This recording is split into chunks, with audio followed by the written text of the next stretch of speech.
Welcome to One Interview by Night, the podcast where we interview the people who make the One World by Night LARP network happen. Tonight we have Paul the Gangrel Coordinator and Laura the Wilds. How you guys doing? All right. So if I could have you introduce yourself, talk a little bit about yourself and your history in the org. Let's see. My name is Paul Reynolds. That's the briefest way for my name. It's actually Paul Emerson Reynolds III. There will not be a fourth. I've stated that since I was 4 years old when I was asked by a priest. Funny enough, he was like, "Is there going to be a fourth?" And I swore up and down, "No, there will never be a fourth." Which amused my grandfather, who's the first. Uh, let's see. Introduce myself. I'm redheaded. I laugh a lot. Got a broken nose. I've had it broken 10 times and then put back together with surgery. Oh, yeah. There's stories there. You guys can't see Avery's face, but she just looked at me shocked when I said that. Oh, you just call me by my character's name. That's how I know you. That's true. I too respond to Avery. Yep. Like I said, red hair, green eyes. I'm ambidextrous, left-hand dominant, which is the rarest type of ambidextry. The only thing that's not rare about me is my blood type. I'm a universal donor. My history in OWbN, God, I came across OWbN way back in the day, 2000, I'm gonna say 2006, or right around there.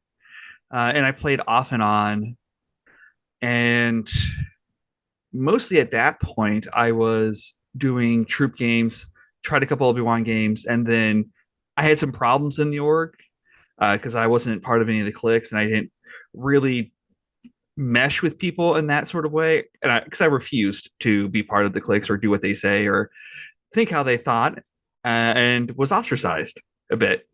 So I left the org and then came back to it later. So I want to say I've been back in the org since 2010, 2012, right around there. But I've been playing since then. And then several years ago, I did my first step up in the org to be a storyteller, actually. So I started a game called Rebellion in the Shadows.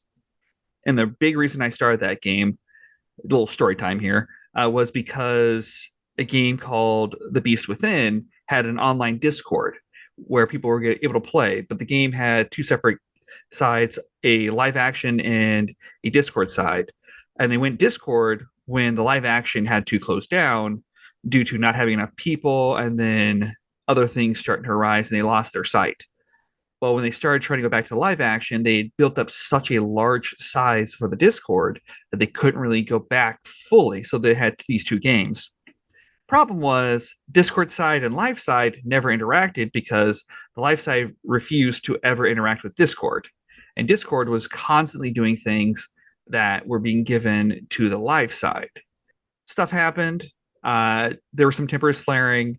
The Discord side was shut down. And so you've got to imagine 15, 20 players immediately like that losing an access to a place where their characters were gaming in and where they were based in. They had nowhere to go.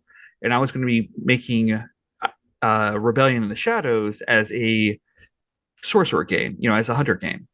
And I just immediately switched and made it Sabbat. And at that point, Sabbat was the genre I had the least knowledge on. There's nothing I knew really much about Sabbat other than playing in it. And so I started a game, got it up and running, and from there, just started taking on more and more into the org. Went for the Celebrity Cord when the Celebrity Cord had a special election. I did not win that one. Then I went for the Gangrel Cord, and it literally, here's the thought for the whole Gangrel Cord thing. It was, I'm going to put my application into this. No guarantee I'm going to win. Like, not even the dark horse. Like, I'm expecting maybe one vote. I'm like, but I'm going to try anyways. Because I was told by like 6 to 7 people that they were putting in, and they all had more backing than I ever would have. And they forgot, they didn't put it in, or they had reasons why they thought it was like the next week. So all these people who had tons more following put it in, did not put it in for the Gangrel Cord position, and I put mine in. And then I literally got messages throughout the entire time for the election, just to know, we're going to be voting for you. but it's not because we like you. It's because you're the best of all the bad choices. My response to that was, cool, let's see what happens. And everyone's like, oh, you're going to be the Gangrel Coordinator. I'm like, I'm not going to be the Gangrel Coordinator. And if I am, I am. So you have to imagine this. It ends. The whole election ends. And I know I'm going on story time here, but the whole election ends. And I'm playing Stardew Valley with my wife and two of my friends. And I see the entire right side of my computer. So I've got two monitors. My right monitor lights up. My phone lights up. My messenger lights up. Like, I'm just seeing everything light up. I'm like, what the heck's this? And I went, well, the election's in it today. People are probably saying, either congratulations on it or you didn't get it. And I clicked one. It was congratulations. I'm so happy for you. And I'm like, okay. And then more messages. Yeah, you were the worst of the decision, but we voted for you. Let's make sure you don't screw up this office. And I'm like, all right, let's just try to do this. You have to understand, October 3rd is when this went into effect, right? In less than 2 weeks, I was going on vacation for 2 weeks. And I could not put that in that I was only going to be in the office for a week and leave my subcourse in charge because, and just a little over a week, like 10 days, 11 days at that point, was my anniversary with my wife. I'm not doing anything then. That's my anniversary with her. Clicks over. I'm working throughout my vacation. Anniversary, nothing. In fact, someone called me on my anniversary, and that's a completely different story. Well, but did all that, and then start of November, I ended up having going in for surgery. Come out of surgery, and I'm supposed to be resting. Nope, worked on the packet. Oh no! So you can understand this. Like I said, this is just a little history with this thing. I worked on the packet all of November while I was laid up, and I couldn't walk. I was in a lot of pain, and I worked on the packet for 36 hours straight. Didn't sleep. And then Kevin finds me online. I'm just sitting in a chat room. Hopefully yelled at you to go. He yelled at me to go to bed. I'm like, I slept for 32 hours. He's like, how long have you been up for? It's like 28 or so. I'm like, I don't really know. He's like, go to bed. 2 hours later, I come back and I'm like, I couldn't sleep. I'm going to work on the packet some more. So I work on the packet some more. And then finally, like, I hit the point of, I know I should go to sleep. I'm like, I need to get up and use the restroom. So you have to imagine, I can't walk, crutches. I mess up, fall down the hallway, scream bloody murder, get meted up, pass out, and wake up. I'm like, was it all a dream? So that was my first 2 months as a Gangrel Cord. Oh, no. And then, so again, no one knows me from anyone. And all I'm getting was like, don't mess up the job. And, when the actual elections come, we're going to, vote for someone who actually wants it, and actually deserves it. And my response was, hey, I may have been the worst of all the bad decisions, but you voted for me. So elections come, I went in again. And my response was, now you don't have an excuse because tons of people ran. Now you don't have an excuse that you voted that I'm the bad decision. So you guys voted me in, which again, thank you all for voting me in. I appreciate it. By the way, at the time that this is going down, that this interview is going down, the packet has been put up on council for people to take a look at. So I've just propped it today. Yep. And I've taken a lot of your time there, Sheryl. Sorry. Yeah. Yeah, by the time this goes up, the packet will have long since either passed or failed, and hopefully pass. Right. I've looked through it and it looks solid. Thank you. We'll see what people on council think. That leads right into the next question really well. Plans as coordinator. So the big thing with my plans as a coordinator is getting my office set up. So I walked into the office with nothing. No one told me anything. No one told me what was going on, the history of the office. I was given the emails and that was it. So I had to figure everything out from the ground floor. Luckily, I had people that I was able to pull in to help me out. At the time, I had Peter Van Splendor, who came in to help me. I had Robert Crosby, who came over to help as well to help get things set up. Kevin Wilhite and Dennis Hammond. Those two stuck beside me, and anything I've needed help with, Kevin and Dennis have been a deer and help me out with that. And yes, I'm going to say a deer or darling or make some weird comments here and there. I guess that's just who I am. But they helped me start putting the foundation for the Gangrel office. And then I started going through things, and then I started seeing there's problems in the office and things that haven't been addressed for years. And I've been working on getting everything set up and everything built so that once I have all that set up, I can move forward. There's a question that people have about Gangrel magic. And while there is Gangrel magic, especially rune-wise, which most people in the org and council don't actually understand it. They see Gangrel rune-wise and they think about enchantment, and they don't understand exactly how difficult enchantment is and what you have to do for it. But it comes down to the no, we can't allow it, can't have it. There's so much more to it than that, and there's so many things I wanted to do with it. So I've been trying to see what I can do and what people are willing to do. And it's one of the things I want to put forward, which I pretty much assume that the council is going to vote away, not letting Runewise come back to the org. But get that foundation set. I'm now at the point where I have that foundation set. So now I can start moving forward with things, running stories, getting people interacting with these NPCs, making sure both Sabat, Cam have things they can do, and are definitely have things to do. Currently, I have an NPC that I've been pushing for the independents and for those that want to actually meet a Gangrel Elder and get information from without having to push these canon NPCs. Note she is canon, but she's more V5 canon, so I can't really use her. So I took the premise of the character and turned her to what I want to use and put her forward. And it's actually done. It's gotten a lot of attention. It's done well. So my thing for doing stuff with the Gangrel office is definitely building back the trust of the players.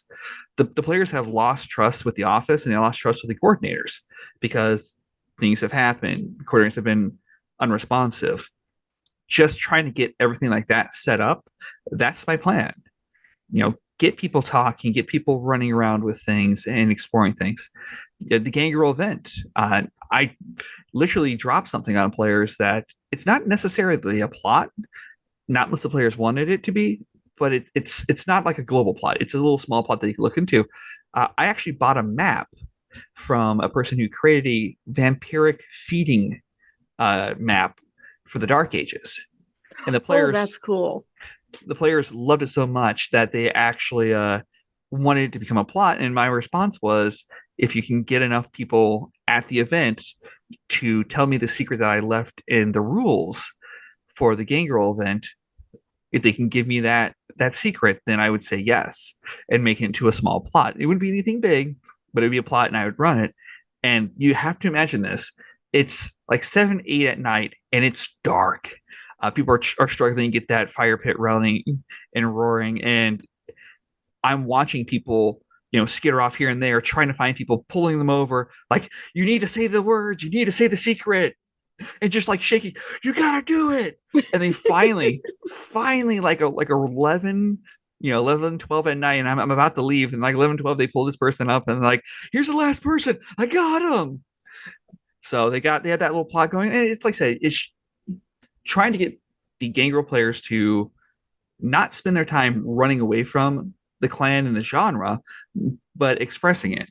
There's plenty of people who say that there is Gangrel genre. There's some people who say that there isn't. Well, that needs to be fixed. How can there be genre if people are not willing to interact with it?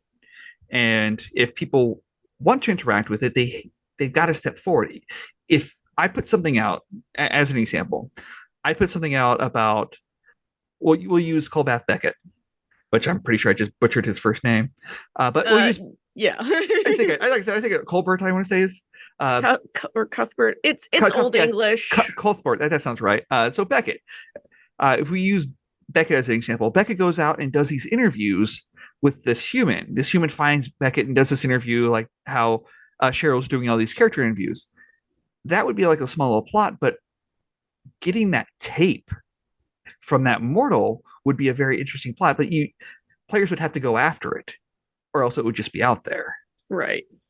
So it's getting the foundation first, build a little bit of like small plots, and then build upwards from there. It's building a lot of trust back in that office is what needs to be done.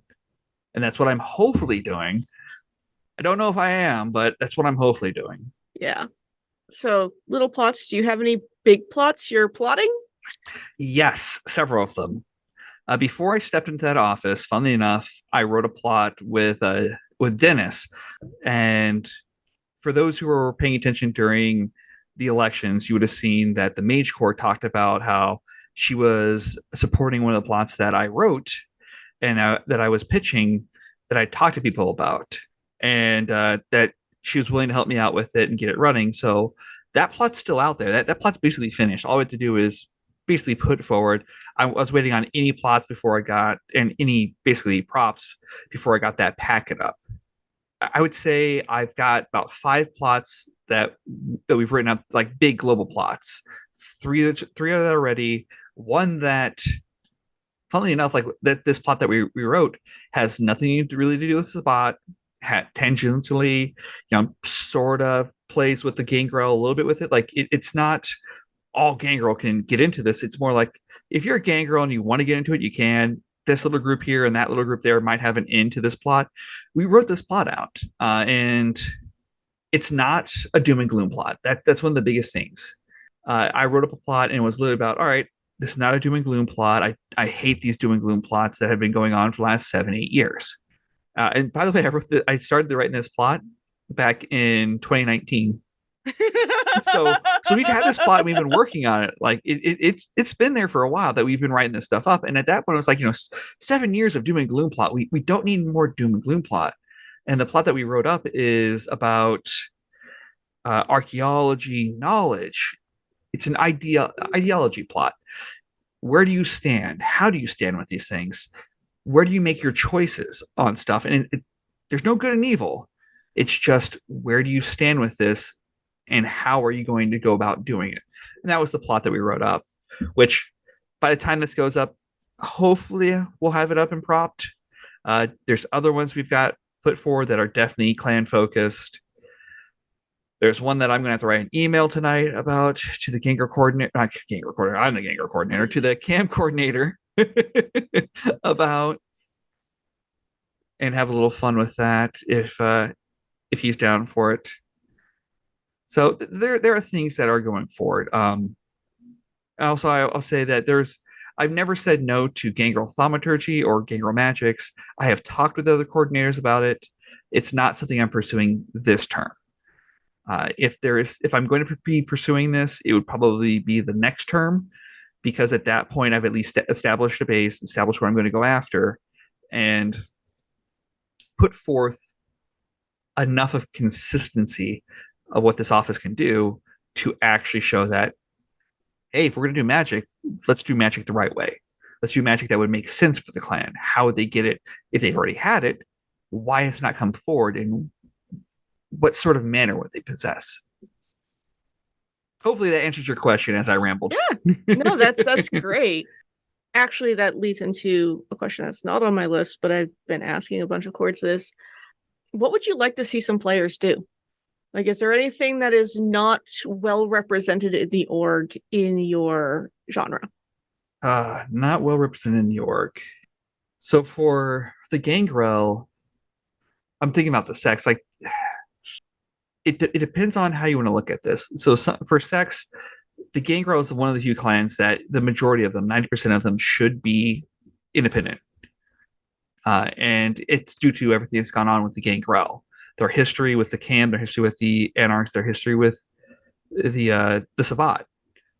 All of that leads them to kind of go independent, because that's kind of how they view things. Look at all the elders. Gilgamesh, independent. You've got Hukros, independent. You've got Magda, independent and batshit crazy.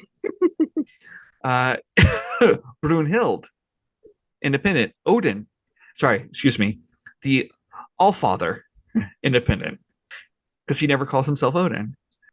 But you've got these independent elders that set people up and set things up, and they're watching their entire family choose these sects and then fight one another. Not saying all of them are going to, choose one or the other. Like the Tiger Queen, she absolutely hates the spot. absolutely hates them. I would love to see someone try to get her into the cam. I don't think it's going to happen, but I would love to see someone try to convince her to join the cam. One thing I would love to see is not just the playing of the dichotomy of where you're from and what the sect you join, but what your views are of the clan and actually going forward with it. There are some cam players that were unable to go to the Gangrel event because in their mind they thought that they were going to be attacked. It's a possibility. To be truthful, it definitely is a possibility. But once you're at that fire, the big thing is once you're at a fire, you're safe at the fire. To and from, you're fair game. If someone takes control of the fire, which is possible, as an example, Cheryl, let's say Avery decides to go to a fire and try to take control of it from a Gangrel. That'd be a terrible idea. It'd be a horrendous idea. But if you beat them, you can take control of the fire. Almost every Gangrel is going to jump you at that point for it. But let's say, Avery was a Gangrel and she fought the person that was holding the fire. She would have control of it if she won, and she'd be able to set the terms. But you could go and make your own fire. You could do a thing, which, not go do a thing, but you could do a thing, which is get a group together to go and meet. And that's what Gangrels should be doing, is actually having things. They should be going and getting together, discussing things, passing information between one another, and then run off and do what they're going to do. If taken as an example, a couple of years ago, the Sabbat Gangrel were being very underrepresented in their eyes, so they started their own fire. So they're able to go ahead and have everyone come to the fire, join it, and do it. If the cam want to do that, they can do it as well. If the cam don't want the Anarchs or the Sabbat to join their fire, that's their choice. They can do this. It's also one of the big things is making sure you don't just look at what is written, but really internalize how it's written. As examples, 2nd edition pre-revised. That's written by Ancilla and Neonates. That's from their point of view. 2nd Ed revised is written by elders. That's their point of view. So when you read all the stuff that's written down in the very beginning part of that, it's from an elder's point of view, and they're very dismissive of Ancilla and Neonates. Incredibly so. You have to consider this when you start reading these things, that it's not 100% gospel, but it's pretty much truth, but through someone else's lens. What I would love to see Gangrel do, and I keep coming back to this as I go on tangents, this is the way to kind of ground myself here, is really internalize what a Gangrel is and think about what you can do to bring that genre out there and actually interact with things. There have been Gangrel coordinators that have brought out plots, and all the Gangrel players, when it's in their best interest, quote unquote, quote, definitely quotes there, but when it's in their interest for this plot, vanish, go to a cave, go to ground. They're just going to wait until it's over. Maybe try these. Give these plots a chance. I'm not saying that you have to give my plots a chance. You can give a chance to the person that comes after me, but give the coordinators a chance. I understand that trust has been pretty bad between coordinators and players. That's why I'm constantly talking with players, so people know what I'm doing, what I'm about, why I'm waiting for things. If you're playing a Gangrel, think about how this goes on in your character's mind with these things that happen in the events. The cam players, think about what happened in the last conclave. The Gangrel players sat there and let Justicar Art Morgan just stare at a chair for 10 minutes on stage, lost in his own thoughts, and he was feeling horrendous. No one stepped up. And in fact, I'm definitely going to say this because I don't mind saying this. I was in a voice call with a bunch of other people who are also running NPCs, and they kept trying to say, oh, my NPC is going to do this, my NPC is going to do this. And I had to yell at them to back off, give 10 minutes to players to do stuff. No NPC theater here. Yes, we're doing NPC theater for this and whatnot, but we have to give the players a chance to interact. And I sat there and I got a message from someone who said, watching Art Morgan like this really breaks my heart. And I'm like, I guess I'm doing a good job here. But in my head, I'm going, just do something. Just You're watching him on stage and he's not snapping out of it. Interact. That was the whole thing, telling everyone else, give the players 10 minutes to figure things out and do stuff. Let them interact and go forward. As the bot players, I have brought forward a couple of NPCs. One of the ones I brought forward before was Alex Swift. And Alex Swift, if you start reading the stuff that he's done and the stuff that's known about him, is a certified badass. He's really, really scary. He's one of the people that the cam fear, because if there's anyone that can bring the Sabbat to fruition and completely destroy the cam, it's Alex Swift. In V20, he's been put on the red list. For the Anarchs, I've brought different NPCs out for them to play with, for them to interact with. There's not really a strong Anarch that I have brought out for them to latch onto yet. I hope to do so. But at that point, it's also go forward with this. Don't just hold on to these plot lines or these NPCs and go, this is mine.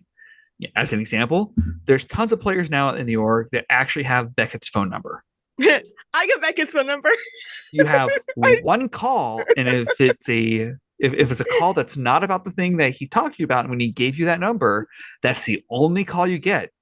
Eventually, I'm going to use that phone number. So there was actually a player who was smart about this, and someone's like, I'm going to call Becca. And she goes, all right, can I be on the line too? And so she connected so she didn't have to use her number on the call. That's on her brilliant. chat. It's truly brilliant.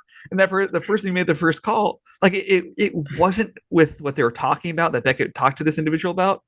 And so he's like, okay, yeah, thanks. Thanks for the little information. And she calls him again 2 weeks later. I'm like, it doesn't connect.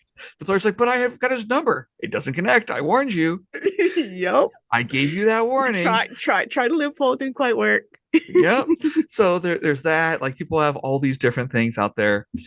But again, back to that question of what would I love to see the Gangrel players do? Embrace the genre and internalize that character, because while it is just a sheet, a Gangrel has a different way of looking at the world than a Ventru, than a Bruja. Where Gangrel are not mindless beasts. They may be closer to the beast than anyone else, closer to the wild than anyone else, but they are not the mindless beasts that they're made out to be. They're not thugs, neither are Bruja, but Gangrel are not cannon fodder, even though they're constantly used as such. There are other things that a Gangrel can do besides being a thug. There's politics. Sonny. Right? A Gangrel is so much more than what's on the sheet. It's mindset as well that you've got to kind of go into. Another thing that some people don't know about me, and a lot of people don't quite grasp, is I went into this position without playing a single Gangrel in the org. And funnily enough, I've not played a single Gangrel as a PC ever. This is one of the wow, that's really unusual for a cord. Right? I've never touched the Gangrel genre fully as a Gangrel. I've played Gangrel adjacent characters. And that's the very weird thing about it. It's just I never had a chance to play a Gangrel. The closest thing I had to a Gangrel in a troop game was a character called Slick. And Slick wasn't a Gangrel. He was a Setite. But he was convinced by the Gangrel that he was a Gangrel who just had a snake form. And he worked his way up. Oh yeah. So the story for him is he actually was embracing the Sabbat, which makes him a servant of light.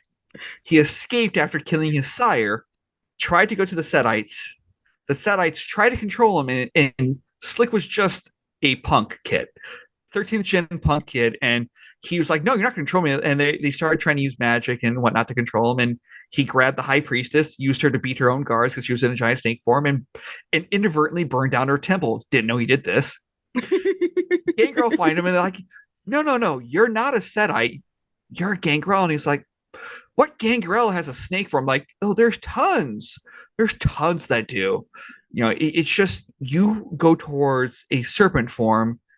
Unlike the rest of us. And it was like, and he was so, I don't want to say dumb, but he was so young. He was like, all right, cool.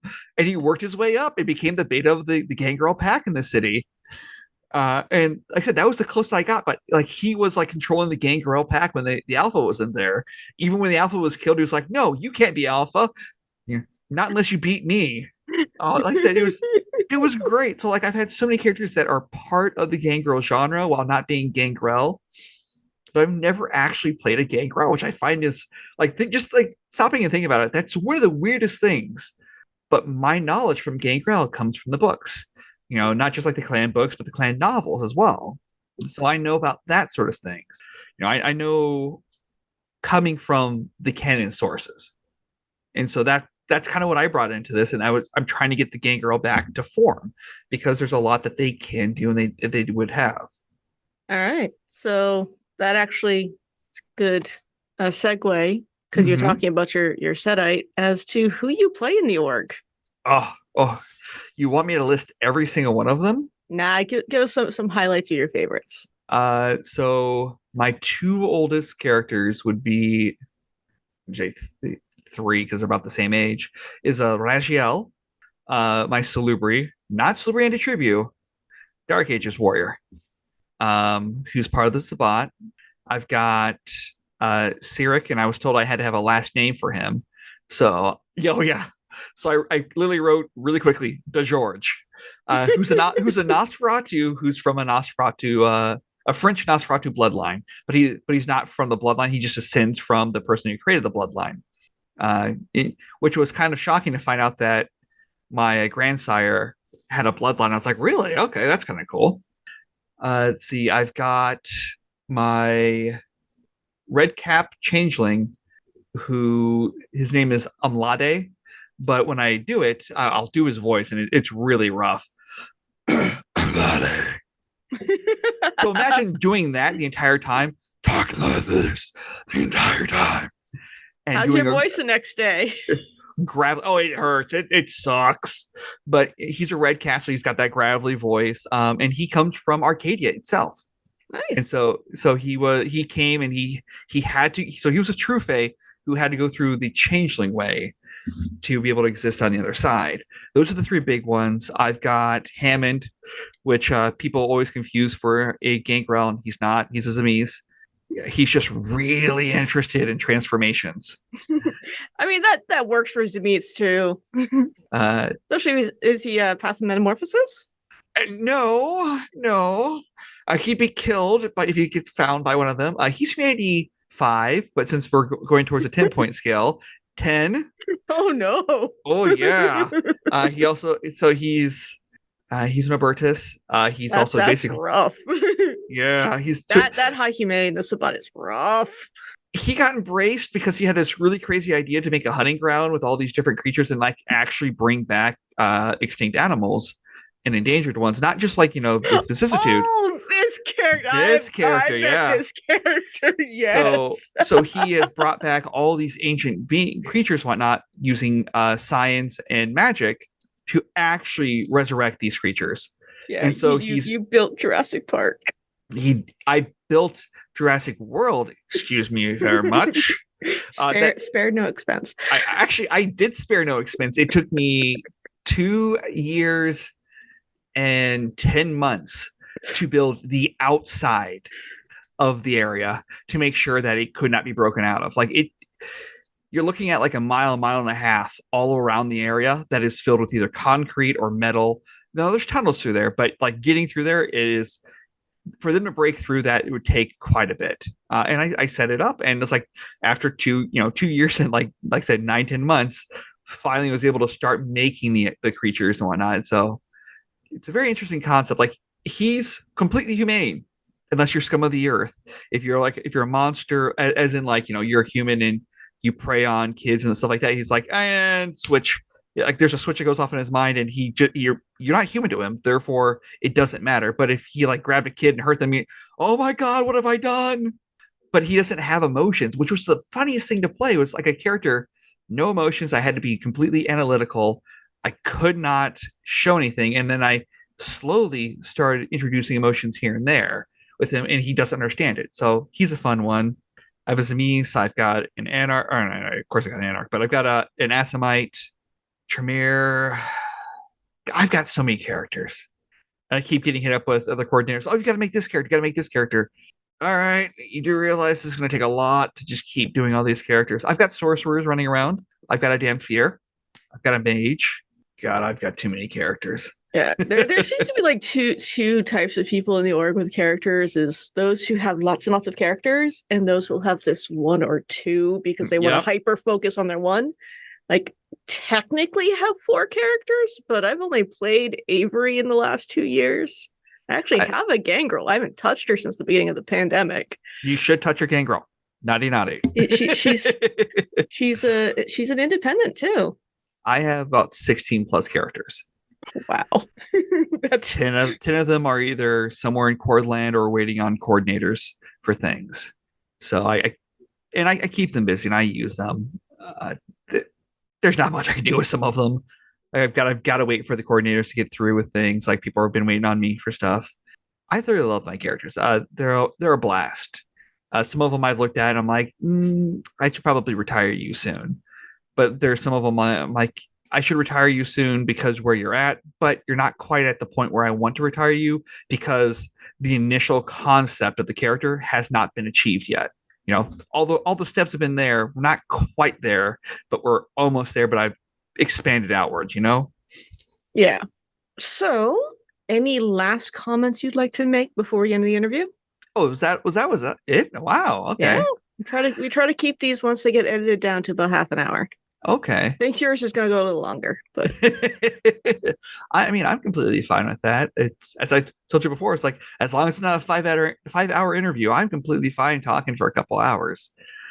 Let's see. First off, I definitely want to say thank you to all my subcords that I currently have, any of the ones I will have in the future, and all the ones I had in the past.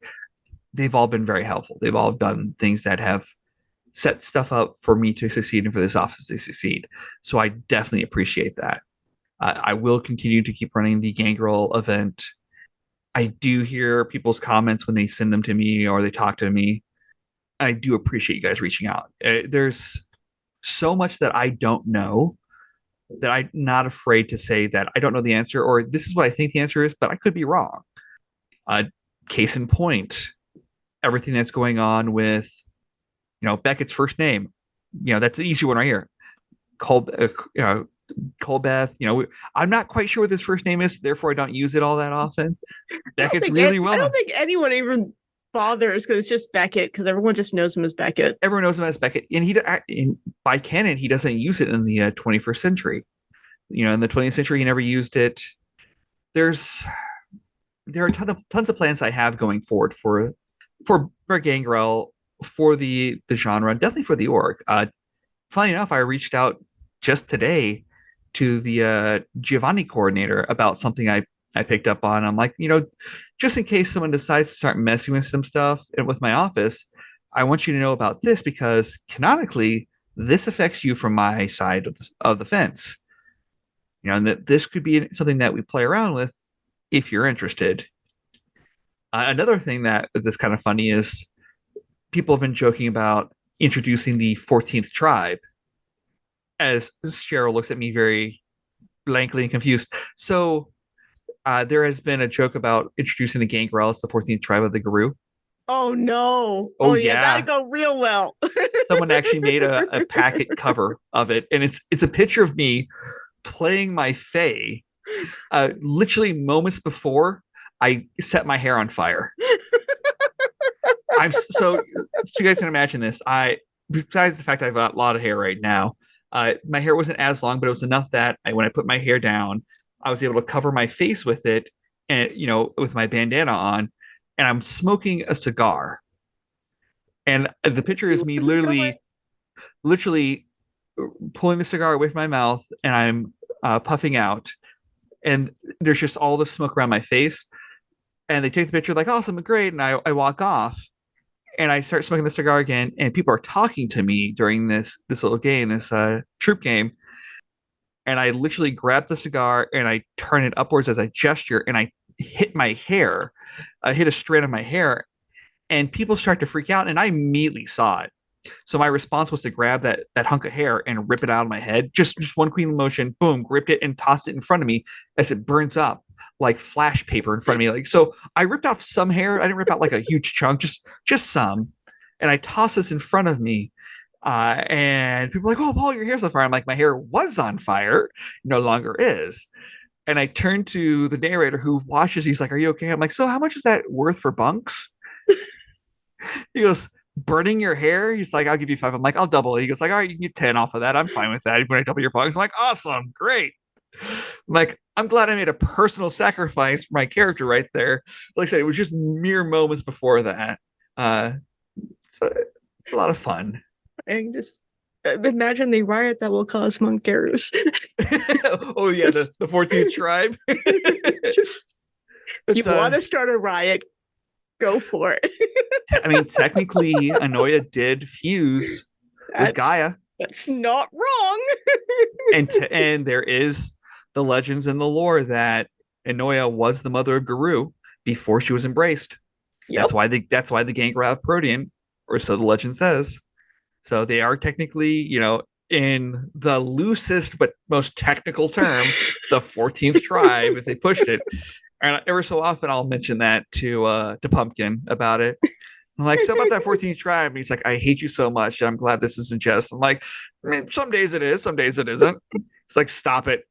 It will never be a thing." I'm like, I'll keep trying.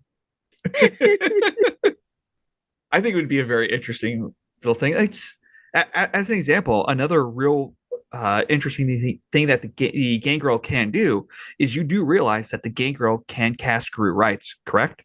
Did you know that? I did not. Yeah, it's actually written in the pre-revised Gangrel packet, or not packet, clan book, the second ed pre-revised. So it's actually listed in there that they can cast Guru rights. Now they have to be taught Guru rights by a Guru, and it's one of the things I pointed out to the Guru coordinator. I'm like, "Do you want to control this, or do you want me to control this, or joint control?" And he's like, "This is mine. I'll take care of this." I'm like, "You better hurry up and get this up because there are people that are going to have this." But yeah, Guru can actually use, Gangrel can actually use the Guru rights.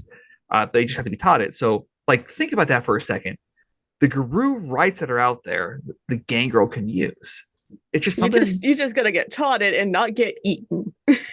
Exactly. So I mean, that just shows the ties that the Gangrel had with the Guru, which I could keep pulling on that string and that. Was it Charlie Day conspiracy board? I can keep pulling on that as and make things worse. Speaking of that Charlie Day conspiracy board, my subcore Dennis has one, and it's one of the things we talked about was genealogy. So while there, people in the past did a genealogy for all the Gangrel, unlike the Ventrue and some other clans, it's not quite defined, especially as you can't quite make a pinpoint of who descends from who, right? He has this really, really interesting theory, and we'll use the interesting word here, on where the city Gangrel come from and who their ancient that they descend from is. Now I can say it on here if you like. I'm seeing your face. Do you want to hear it? Sure. You're the one who is going to get the emails from people who listen to this, not me. So his theory is that the city Gangrel come from Gilgamesh. Oh, that is interesting. So one of the most undisputed things is city Gangrel come from the Greek Gangrel. That bloodline comes from a bloodline. So the city Gangrel, which is the second most populous bloodline, is a bloodline of a bloodline. So keep that in mind. The original form of Gangrel is country Gangrel.